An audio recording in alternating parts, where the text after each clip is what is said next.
morning and greetings from Northumberland on a cold morning right at the end of January. It's the 30th today. During the course of lockdown, during the last autumn, the lifeboat at Sea Houses was replaced. The Grace Darling, the lifeboat that had served the community and the seafarers for many years, was replaced by a new, faster and more efficient lifeboat, the John and Elizabeth Allen. This new boat is faster and more quickly able to help people who are in difficulty.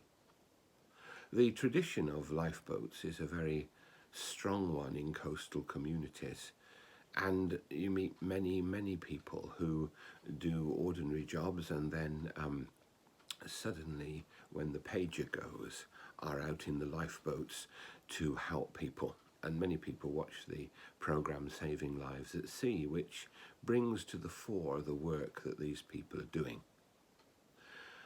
Their work is essential, and you can't imagine how you must feel if you're caught in a storm, if you're caught in difficulties, when you see that orange lifeboat coming towards you to bring you rescue in the storm. Jesus is talking about, the story about Jesus this morning in the Gospel is talking about Jesus in the storm, bringing peace, bringing harmony, bringing safety to those who are struggling. We are living in a storm. Some people say during this pandemic, well, we're all in the same boat.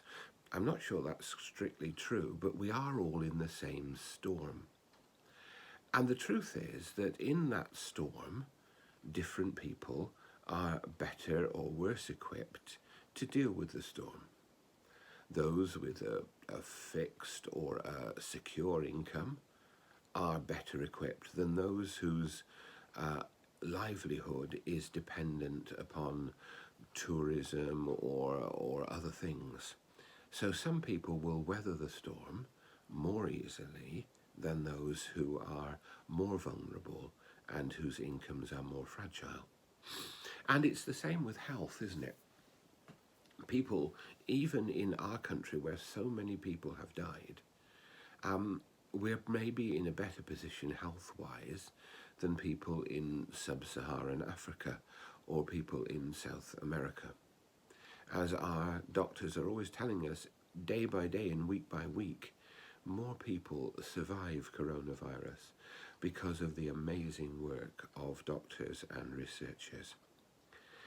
And probably the same will be true with vaccines. We've seen an indecent scrabbling this week involving ourselves and the European community about vaccine supplies. And this is because they are limited. There are limited vaccine supplies.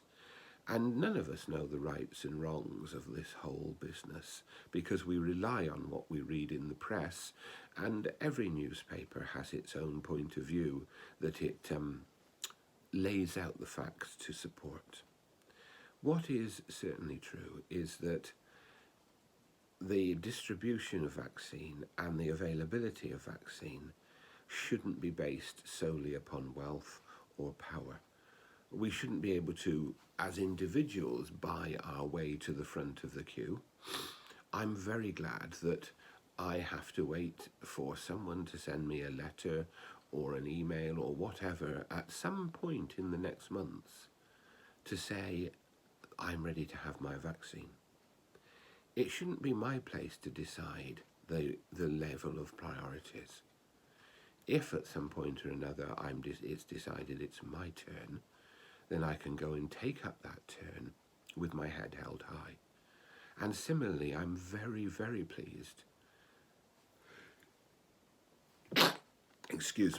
I'm very, very pleased for those people older and more fragile than me that I know, my mum among them, who have already received a first dose of the vaccine. It should go to those who are in need first. And everything that governments and health authorities, and indeed the World Health Organization, does should be to make sure that there is as much vaccine made available as possible, and that it goes to the people who need it. And so in this storm, we give thanks for our lifeboats, whether it's the health service or the ambulance or the doctors or the district nurse or the intensive care unit or the person who brings deliveries to our doors or deliveries to our shops, or the shop workers who've continued to work in very difficult circumstances, and the factory workers and the people in offices. We give thanks for those lifeboat people who in the storm can bring us hope and can help us to weather the storm and to come safe to shore. May God bless us.